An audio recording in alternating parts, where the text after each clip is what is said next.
frozen. Oh. Okay? Ready. Alright, remember, you are fast ASL. Oops. No, friends. The purpose of my talk today is to outline the three major trends affecting central cities in the United States. The first trend has been the decentralization of population, and particularly the middle-class population out of the central cities into the suburbs. The second trend is the decentralization or out-movement of manufacturing employment to the suburbs. And a third trend is the substitution of service jobs for manufacturing jobs as our economic base in the central cities. So I will go through each of these points in turn. Although the middle-class population began to decentralize out of the central cities before World War II, the flood of movement didn't occur until after the war ended. The reasons were both due to market forces and government policy. First, an important reason for the decentralization of population was the deteriorating living conditions in our central cities. Traffic congestion, crowded living conditions, and pollution made many city neighborhoods unattractive and unhealthy living environments.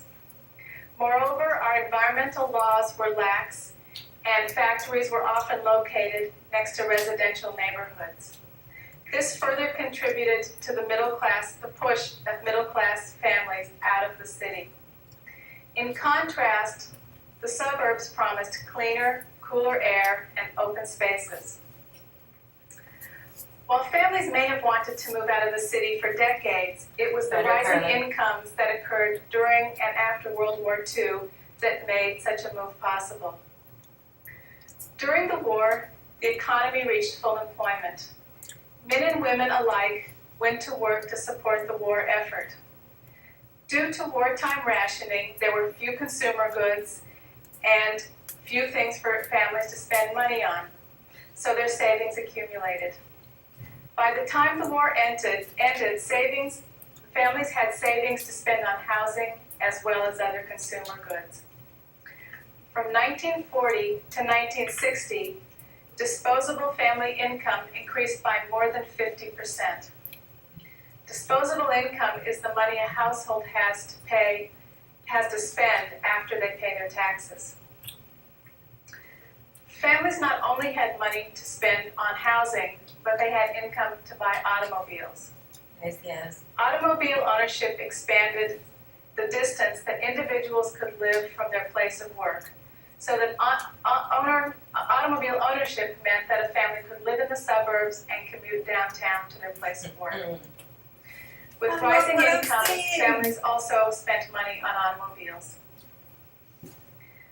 During the war, men and women had delayed marriage and child rearing due to the war. And so after the war, a rising marriage and birth rate also contributed to the demand for new housing. Aside from rising incomes, rising automobile ownership, and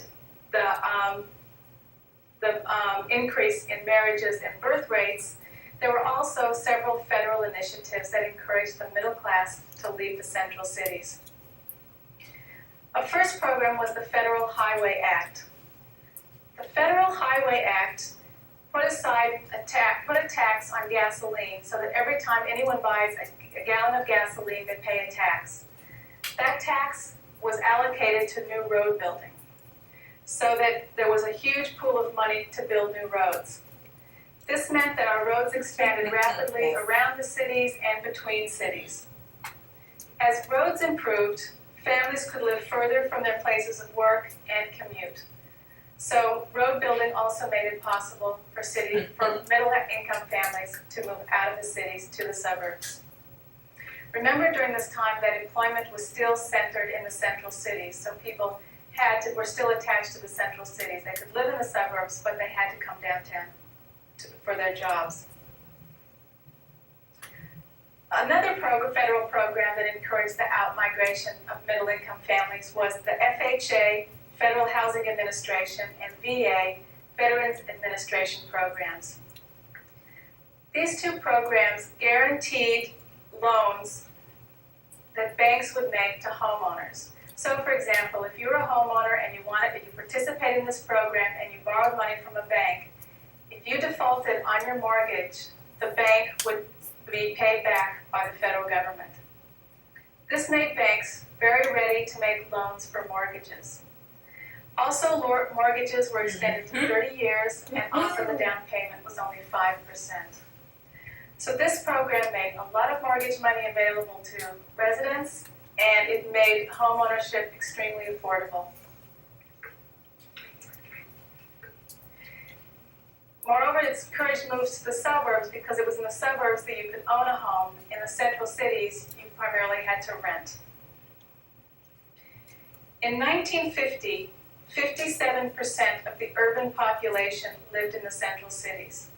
So in 1950, more than half of our urban populations were located in the down in the central parts of the city.